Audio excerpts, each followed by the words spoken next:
Hello guys, what's up? Dirita karon dool sa natungan sa Kabigit o Balinguan. Kada ko pakita sa iyo, Balinguan is nga sign. Yes, Balinguan. Tapos diri ang inyo nakita ka ng gagmay nga mga parts na siya. So akong ipakita paingon diri sa Kamigit, no? So Kamigit. So napay usa ka parts ato ibalik kuha sa camera. Og dirita toto karon sa Camiguin Island. Okay? So wala siya damhang nakaakita dire.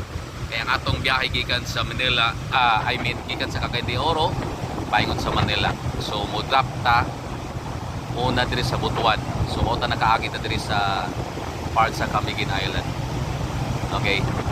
So dito tam view. Okay.